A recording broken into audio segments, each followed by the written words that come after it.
आभासी दुनिया से जुड़े हुए तमाम मित्रों को मेरा सादर नमस्कार।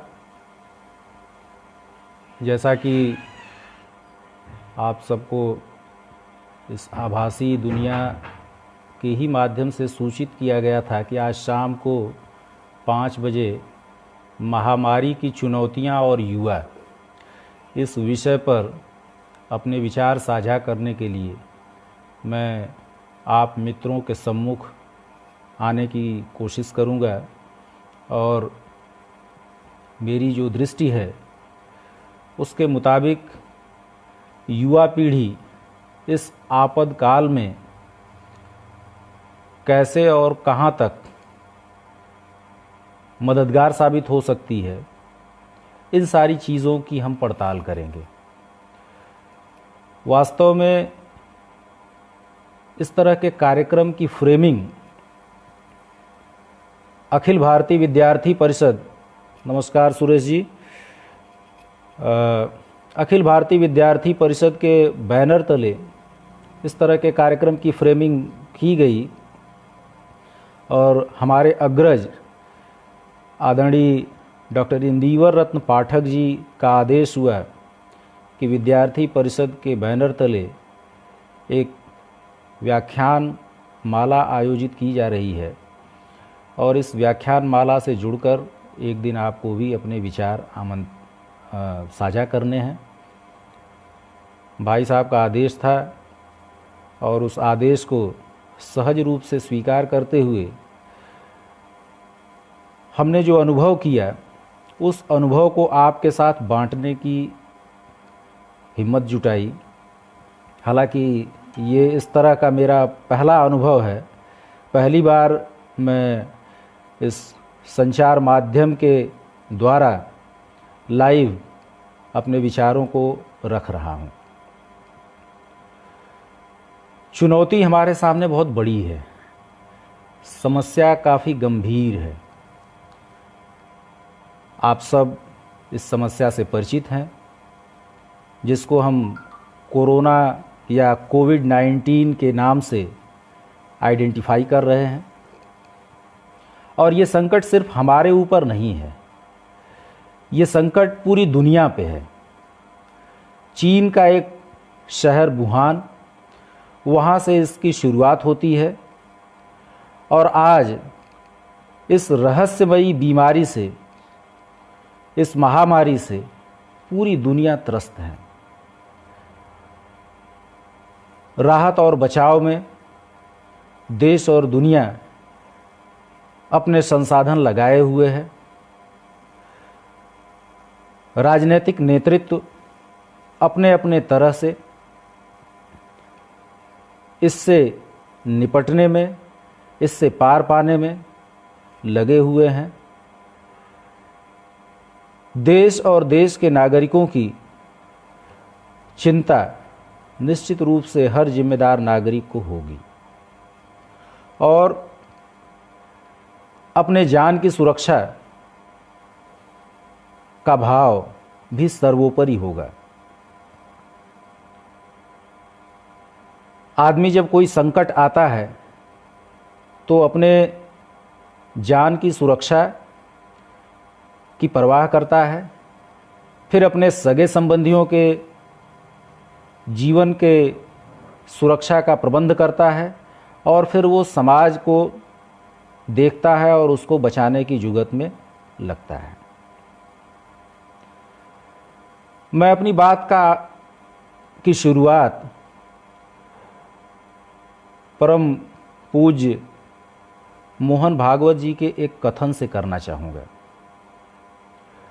सौभाग्यवश काशी में एक कार्यक्रम के दौरान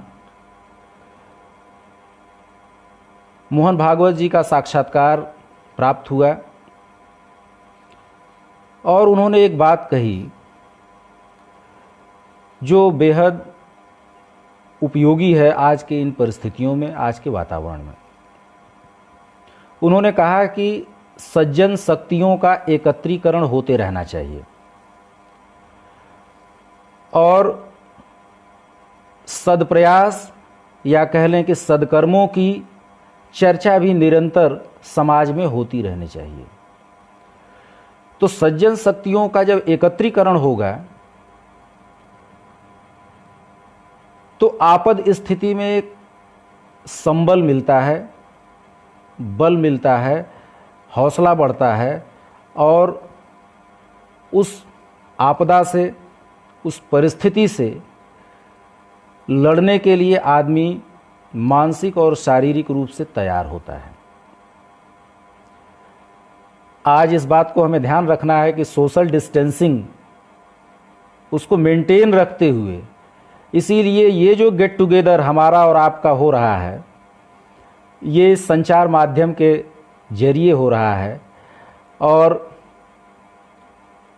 कुछ लोगों के जो अनुभव हैं, उनकी जो अनुभव जनित बातें हैं, उसको अगर हम एक साथ बैठ करके आपस में एक दूसरे तक पहुंचाएं तो सही मामले में इस संचार माध्यम की उपयोगिता होगी।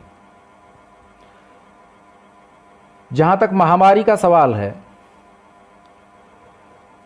हम लोग बचपन में प्लेग और हैजा नामक दो बीमारियों की चर्चा अपने बड़े बुजुर्गों से सुनते थे। दादाजी इत्यादि ये लोग बताते थे, नाना जी, दादाजी, जो पुरानी पीढ़ी के लोग हैं, कि महामारी के दौर में इस तरीके से हम लोग खान पान और अपने रहन सहन को नियंत्रित करते थे। इस तरीके से हम लोगों ने इससे पार पाके अपने जीवन को बचाया है। तो विशेष रूप से दो महामारी, हैजा और प्लेग, इसका जिक्र आता है। मैं अंग्रेजी साहित्य का विद्यार्थी हूँ। 14th सेंचुरी की जो हिस्ट्री है उसमें इस बात का जिक्र आता है कि महामारी फैली हुई है और उस महामारी की वजह से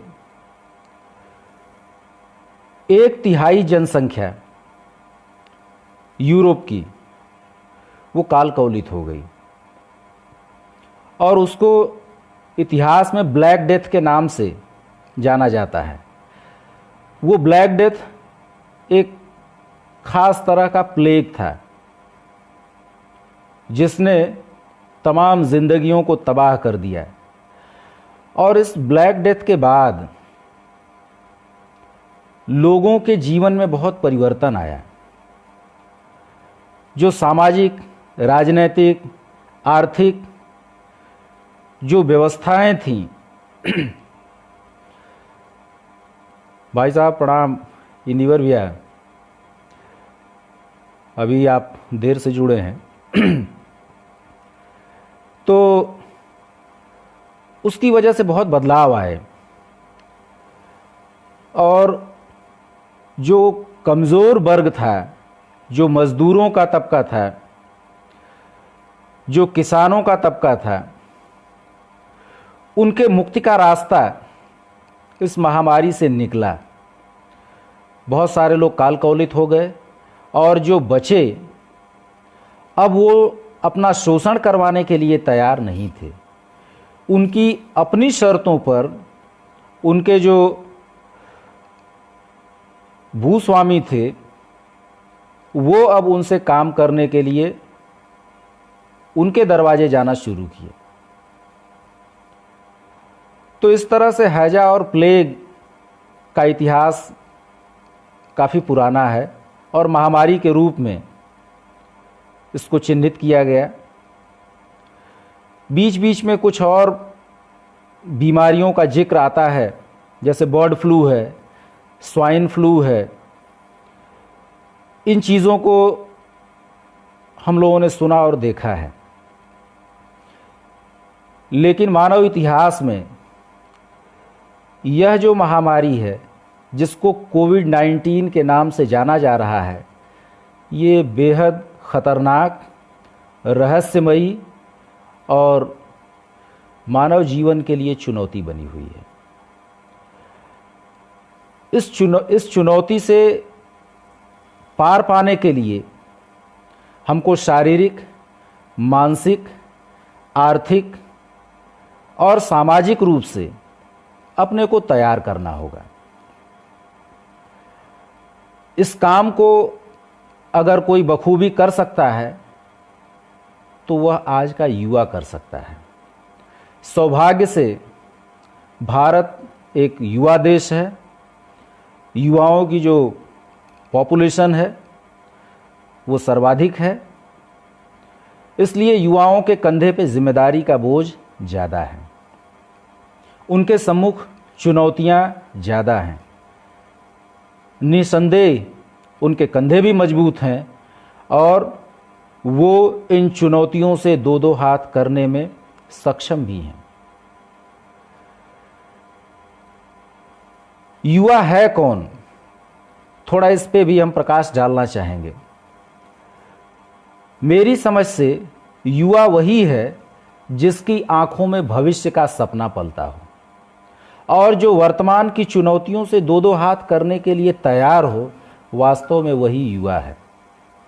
तो ऐसे युवाओं के कंधे पर, जिनके आंखों में सपना भी पल रहा है और जो भविष्य का सपना लिए हुए हैं और जो वर्तमान से दो दो हाथ करने का मादा रखते हैं, दो दो हाथ करने का जोश और जुनून रखे हुए हैं, ऐसे युवाओं के सम्मुख इस महामारी से लड़ने की चुनौती है।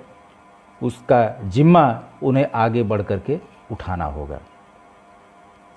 अब वो चुनौतियां कौन कौन सी हैं, इस पे थोड़ा हमको केंद्रित होना होगा। मेरी समझ से किसी भी लड़ाई को लड़ने के लिए, जीतने के लिए मनोबल की आवश्यकता होती है। वो कहा जाता है ना कि मन के हारे हार है, मन के जीते जीत। निसंदेह ये लड़ाई रहस्यपूर्ण है। दुश्मन को आइडेंटिफाई करना बड़ा कठिन है, लेकिन मनोबल ऊंचा रखना होगा, क्योंकि मानसिक रूप से अगर हम तैयार नहीं होंगे, मनोबल अगर हमारा मजबूत नहीं होगा, तो हम इस लड़ाई को जीत नहीं पाएंगे। मनोबल ऊंचा रखना ये सबसे पहली और सबसे अहम जिम्मेदारी हम युवाओं की है। दूसरी जो महत्वपूर्ण बात है, दूसरी जो चुनौती है, वो फिर बात संसाधनों की आती है। और संसाधनों को जुटाने के लिए अर्थ का जिक्र आता है। उसके लिए फंड चाहिए, उसके लिए पैसे चाहिए। और हमारी जो युवा पीढ़ी, उसके बाजुओं में इतना दम है कि वो अपने मनोबल से और अपने बाहुबल से, अपने विवेक से, वो अपने त्याग और परिश्रम से इस फंड का भी प्रबंध करने में सक्षम है। तो इस चुनौती से भी निपटना है। पहली चीज़ मनोबल बहुत ऊंचा रखना है। दूसरी चीज़ फंड, आर्थिक जो दिक्कत है वो इस लड़ाई में आड़े न आने पाए, वो इस लड़ाई को कमज़ोर न करे, इसलिए हमको फंड का भी प्रबंध करना है। तीसरी जो सबसे महत्वपूर्ण चीज़ है, एक सोशल अवेयरनेस ले आने की ज़रूरत है। और सोशल अवेयरनेस का जो मामला है वो इसलिए महत्वपूर्ण हो जाता है कि जब हमारा ताना बाना छिन्न भिन्न हो जाएगा, जब हमारे ताने बाने को जर्जर कर दिया जाएगा डिस्ट्रक्टिव सोच के लोगों द्वारा, तो ये लड़ाई कमज़ोर हो जाएगी। इसलिए इस लड़ाई को मजबूती से कोरोना के खिलाफ लड़ने के लिए सामाजिक ताने बाने को दुरुस्त रखना होगा और इसको दुरुस्त रखने के लिए लोगों को अवेयर करना होगा, बीमारी के प्रति भी और अफवाहों के प्रति भी। इन दोनों बिंदुओं पर समान रूप से हमको एक्सरसाइज करना है, समान रूप से हमको होमवर्क करना है, हमारी युवा पीढ़ी को होमवर्क करना है। तीसरी जो सबसे चौथी जो अहम चीज़ है, क्रम हो सकता है थोड़ा इसका आगे पीछे हम कर लें, मनोबल के साथ हम इसको जोड़ते हैं, वो है हमारी जीवन शैली का बदलाव। संसाधनों की कोई कमी नहीं है। अधिसंख्य लोगों के पास संसाधन हैं। जिनके पास संसाधन नहीं भी है, वह वर्ग भी यंत्रों पर आधारित अपना जीवन जी रहा है। माने हम शरीर से काम लेना बंद कर दिए हैं और मशीन से ज़्यादा काम ले रहे हैं, और हमारी जीवन शैली में काफ़ी बदलाव आया है। इस बदलाव को, ये बदलाव कहीं ना कहीं हमको कमज़ोर कर रहा है। जब हम शारीरिक श्रम से बचेंगे तो हमारे शरीर की प्रतिरोधी क्षमता, हमारे शरीर की धूप और छांव फेस करने की क्षमता, वो कमज़ोर होगी। और जब हम पसीना बहाने की कोशिश करेंगे, पसीना बहाने के हम अभ्यस्त होंगे, तो हमारा शरीर किसी भी परिस्थिति का मुकाबला बखूबी कर सकता है। तो हमको अपने जीवन शैली में बदलाव ले आने की ज़रूरत है। आराम तलबी को अलविदा कहने की ज़रूरत है। और जब हम ऐसा करेंगे तो फिर हम मानसिक रूप से तो तैयार होंगे ही, शारीरिक रूप से भी अपने को इस लड़ाई के लिए, इस चुनौती के लिए तैयार कर पाएंगे। और कोरोना ही नहीं, किसी भी समस्या के लिए, देश की उन्नति के लिए हम अपने को सही तरीके से लगा पाएंगे और अपना योगदान हम कर पाएंगे। अगली जो महत्वपूर्ण बात है वो संवेदनाओं से जुड़ी हुई है। संचार माध्यमों से ये देखने को मिल रहा है कि डॉक्टर्स के प्रति कुछ पेशेंट्स का बर्ताव सुनकर के असहज कर देने वाला है। वो व्यवहार निहायत अवांछनीय है। समाज का बीमार व्यक्तियों के प्रति जो बर्ताव है वह भी उचित नहीं है। जो व्यक्ति मर्ज की गिरफ्त में है, जो व्यक्ति रुग्ण अवस्था में है, हमें उसके प्रति पूरी संवेदना के साथ उसकी तीमारदारी करनी चाहिए। साथ ही जो चिकित्सक बीमार लोगों की तीमारदारी में लगे हुए हैं, उन चिकित्सकों के ऊपर भी अगर कोई अटैक करता है, अगर कोई उनके साथ अश्लील बर्ताव करता है, तो यह भी अक्षम्य है और यह भी अपराध की कोटि में आता है।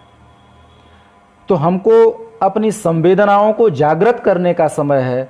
हमको अपनी संवेदनाओं को बना करके, बढ़ा करके और ज़्यादा परिपक्वता के साथ पेश आने की ज़रूरत है, चाहे वो बीमार हों और चाहे वो डॉक्टर हों। डॉक्टर भगवान का दूसरा स्वरूप है, रूप है।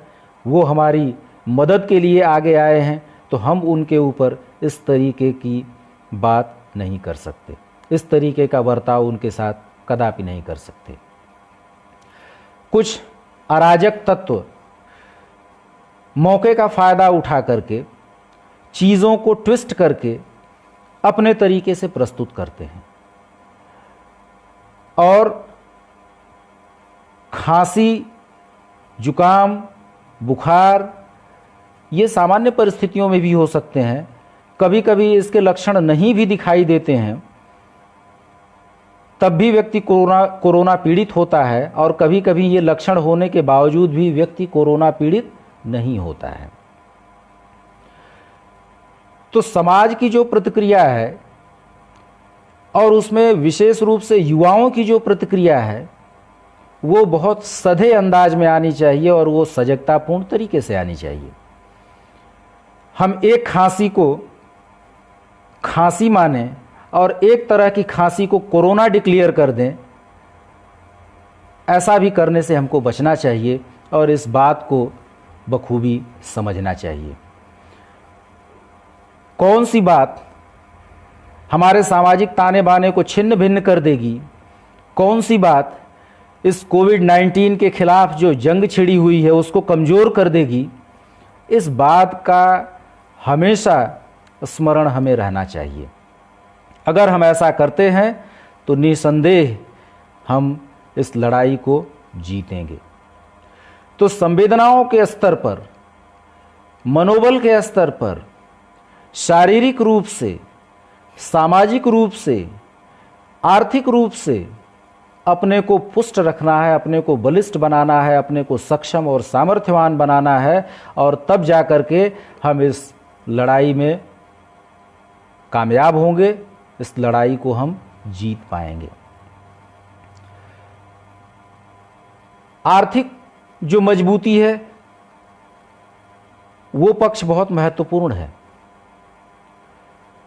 क्योंकि किसी भी काम के लिए अर्थ की जरूरत पड़ती है। हम दुनिया के जो देश हैं वो दो सूची में संबद्ध हैं, एक विकासशील देशों की सूची है और एक विकसित देशों की सूची है। तो हम विकसित देशों की सूची में हैं और हमारे पास संसाधन सीमित हैं, विशेष रूप से आर्थिक संसाधन, लेकिन वो कमी आड़े न आए इस तरह का हमें रोड मैप तैयार करना है। उसके लिए जो आर्थिक उपक्रम है वह गांव को केंद्र में मान करके चलाया जाए। मैं ऐसा इसलिए भी कह रहा हूं कि मेरी पृष्ठभूमि गांव से है, पालन पोषण भी गांव में ही हुआ और कर्म क्षेत्र भी ग्रामीण परिवेश ही है। मैं जहां अध्यापन करता हूं वह महाविद्यालय भी ग्रामीण परिवेश में ही, ग्रामीण अंचल में ही स्थित है। तो जो विकास का मॉडल है, जो आर्थिक उपक्रम हैं, वह गांव आधारित होंगे तो बहुत सारी समस्याओं से हमको निजात मिल जाएगी और कोरोना के खिलाफ हम हंसते हंसते कामयाब होंगे, अपने मंजिल को प्राप्त करेंगे। इस बात का भी हमको गर्व है कि देश का जो नेतृत्व है वह सही दिशा में आगे की ओर बढ़ रहा है और इस लड़ाई को अंजाम तक ले जाने के लिए कटिबद्ध है। और देश के जनमानस का अभूतपूर्व सहयोग देश के नेतृत्व को प्राप्त है। निश्चित रूप से देश के प्रधानमंत्री आदरणीय नरेंद्र मोदी, उनके ऊपर देश और दुनिया की निगाहें टिकी हैं। समय पर उनके द्वारा उठाए गए कदम, उसके परिणाम हम सबके सामने हैं। जिन देशों ने उचित समय पर उपयुक्त कदम नहीं उठाए, आज उनको उसका खामियाजा भुगतना पड़ रहा है। तो हमारा जो नेतृत्व है, राष्ट्रीय नेतृत्व है, देश के जो प्रधानमंत्री हैं, वो उनका प्रयास काबिल तारीफ है। हम क्या पूरा देश उनके साथ खड़ा है और हमारी जो युवा पीढ़ी है वो पूंजी है देश की, और उस युवा पूंजी के बल पर हम इस लड़ाई को आगे ले जाएंगे। जो अफवाहों का मामला अभी हमने पहले जिक्र किया, अफवाहों को रोकने में ये जो तकनीक है और जो संचार माध्यम है, या लोगों को जागरूक कैसे करना है, उन दोनों मोर्चों पर ये तकनीक बेहद कारगर साबित हो सकती है। अमूमन लोग संचार माध्यमों के द्वारा आधी अधूरी बातों को पोस्ट करते हैं या पेस्ट करते हैं। तो इस तरह की पोस्ट या इस तरह की खबरों का प्रचार प्रसार, चाहे वो सोशल मीडिया हो, फेसबुक, ट्विटर, इंस्टाग्राम, मैसेंजर इत्यादि, इन सब के माध्यम से नकारात्मक खबरों को जो चलाने वाले लोग हैं, उनका मनोबल तब बढ़ता है जब हम उस पर ध्यान देना शुरू करते हैं। हमको सकारात्मक खबरों को परोसने का उपक्रम करना चाहिए। ज़्यादा से ज़्यादा हमें पॉजिटिव चीज़ें, तथ्यपरक चीज़ें, सत्य बातों को अगर हम रखना शुरू करें तो हम जो विकृत मानसिकता के लोग हैं उनसे हम पार पा सकते हैं, उनसे हम निपटने में सक्षम हो सकते हैं। अगला जो बिंदु है वो यूनिटी। लड़ाई को जीतने के लिए एका बहुत ही आवश्यक है। बिना एका के हम कोई भी लड़ाई नहीं जीत सकते हैं। और अखिल भारतीय विद्यार्थी परिषद का जो स्लोगन है ज्ञानशील एकता, उसमें एकता पे बहुत बल दिया गया है। एकता बहुत ही महत्वपूर्ण है परिवार के लिए, समाज के लिए, राष्ट्र के लिए। और हम तो इस समय अगर पुरानी सोच, जिसको लोग पुरानी सोच कहते हैं, हालांकि मैं उसको नहीं मानता, उसके मुताबिक वो परिकल्पना वसुधैव कुटुंबकम की है। और जो नए कलेवर में उस वसुधैव कुटुंबकम की चर्चा होती है उसको हम ग्लोबलाइजेशन नाम देते हैं। तो हम ग्लोबल वर्ल्ड का पार्ट हैं, विश्वग्राम का हिस्सा हैं। तो विश्वग्राम का हिस्सा होने के नाते हमारी ये जिम्मेदारी है कि हम कंस्ट्रक्टिव रोल प्ले करें। हम इस महामारी को, एक महिला समाज सेविका हैं जनक पलटा, और जनक पलटा जी के कथन से मैं अपनी बात का समापन करना चाहूँगा। उन्होंने ये कहा है कि हम मरेंगे कैसे यह चॉइस हमारे पास नहीं है, लेकिन हमें जीना कैसे है यह चॉइस हमारे पास है। इस बात को पुनः दोहराते हुए कि हम मरेंगे कैसे यह चॉइस हमारे पास नहीं है, लेकिन हमें जीना कैसे है यह चॉइस हमारे पास है।